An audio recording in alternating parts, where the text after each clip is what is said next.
Conquêtes et sociétés coloniales. Comment la colonisation au XIXe siècle renforce-t-elle la domination européenne sur le monde? Nous verrons d'abord les causes de la colonisation, puis les conquêtes coloniales, et enfin les sociétés coloniales. Les causes de l'expansion coloniale sont multiples. Au XIXe siècle, des explorateurs européens, comme ici le Britannique Stanley, parcourent l'Afrique et l'Asie. Ils attirent l'attention des gouvernements européens sur des régions qui leur étaient peu connues. Posséder des colonies est une marque de puissance. Chaque État européen veut montrer qu'il est supérieur aux autres. Les colons espèrent aussi trouver dans les colonies des matières premières agricoles et industrielles, et ils veulent trouver un débouché pour leur propre production. Enfin, les Européens sont convaincus que leur civilisation est supérieure aux autres, et qu'ils doivent apporter le progrès à des populations jugées inférieures. La conquête des nouvelles colonies se fait à partir de 1830. Les Européens profitent de la supériorité de leurs armes et de la division des peuples autochtones. Les autochtones, ce sont les habitants originaires du territoire où ils vivent. Parfois, des souverains locaux signent des accords avec les Européens qui leur imposent alors leur domination.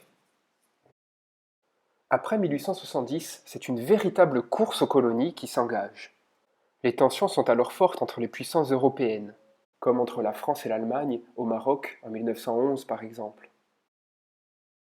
En 1914, l'Afrique est presque entièrement colonisée, et le Royaume-Uni et la France possèdent les deux plus vastes empires coloniaux du monde.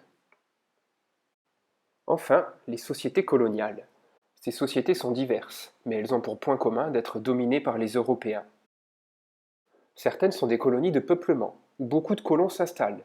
Ils s'approprient en général les meilleures terres, comme dans l'Algérie française par exemple. D'autres sont des colonies d'exploitation, qui fournissent avant tout des matières premières aux métropoles. La métropole, c'est le pays auquel est rattachée une colonie. Si tous les États colonisateurs abolissent l'esclavage au XIXe siècle, comme la France en 1848, les autochtones ne bénéficient pas des mêmes droits que les colons. La majorité sont des paysans pauvres, où ils n'occupent que des emplois mal payés.